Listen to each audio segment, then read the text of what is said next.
Hello everyone, prime knowledge 181 में आप सभी का स्वागत है। आज हम 10% नियम के बारे में जानेंगे।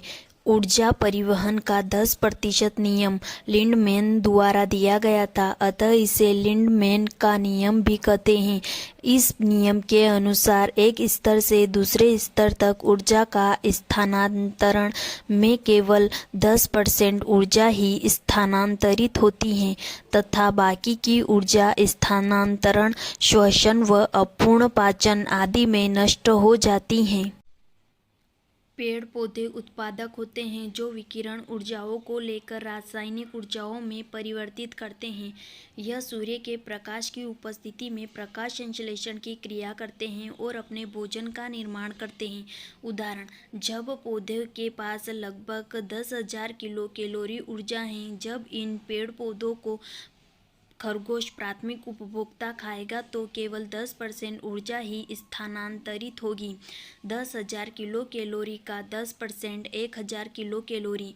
अब प्राथमिक उपभोक्ताओं को द्वितीयक उपभोक्ता लोमड़ी खरगोश को खाएगी तो उसमें भी 10% ऊर्जा ही स्थानांतरित होगी। 1,000 किलो कैलोरी का 10% 100 किलो कैलोरी। अब द्वितीयक उपभोक्ताओं को तृतीयक उपभोक्ता शेर खाएगा तो उसमें भी केवल 10% ऊर्जा ही स्थानांतरित होगी। 100 किलो कैलोरी का 10% 10 किलो कैलोरी। 10,000 किलो कैलोरी का 10% 1,000 किलो कैलोरी। 1,000 किलो कैलोरी का 10% 100 किलो कैलोरी। 100 किलो कैलोरी का 10% 10 किलो कैलोरी ऊर्जा ही प्राप्त होगी।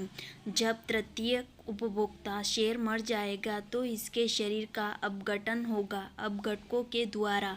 उदाहरण, जीवाणु कवक। जब कोई जीव मर जाता है तो उनके शरीर का अपघटन करते हैं और इनमें भी ऊर्जा का 10% नियम ही होता है। जीवाणु और कवकों में अवायवीय श्वसन होता है।